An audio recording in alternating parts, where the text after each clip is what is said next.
Hello বন্ধুরা, বলো তো এগুলো কি মাছ? কি মাছ তোমরা জানো? আমরা এই মাছগুলোকে বলি চন্দনা ইলিশ। তবে এই মাছটা না মুচমুচে করে ছাকা তেলে ভেজে খেলে দারুণ লাগে। আমি সেই মুচমুচে করে ভেজেছি। তোমাদের দাদা ভাইয়ের দুটো আর আমার এই একটা কড়াইতে দেখো, একদম ছাকা তেলে মুচমুচে করে ভেজে নিচ্ছি। মাছ ভাজা দিয়ে খাবো ভাত। সকাল গড়িয়ে হয়েছে দুপুর, আমি হোটেলে এখনও রান্না করেই চলেছি। রান্না এখনও বন্ধ হয়নি, তবে একটু ফাঁকা পেয়েছি, সেই কারণে নিজেদের খাওয়ার জন্য এই যে দেখো চন্দনা ইলিশ।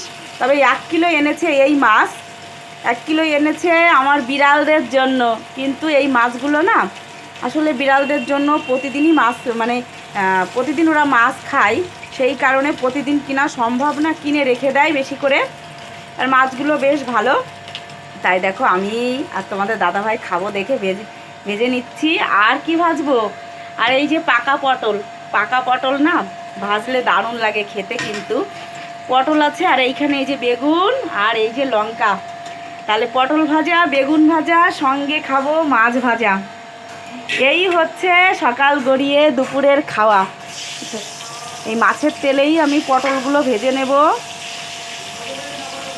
এই দিয়েই তোমাদের দাদাভাই আর আমি ভাত খেয়ে নেবো। আসলে হোটেলে এত মাছ মাংস রান্না করে, এত তেল মশলা রান্না করে না কিছু খেতে ইচ্ছে করে না, তাই আমরা এই করি। বেগুন ভাজা, না হলে একটু পটল ভাজা, একটু আলু ভাজা, একটু কচু ভাজা। এই ভাজা টাজা দিয়ে না ভাত খেতে ভালো লাগে।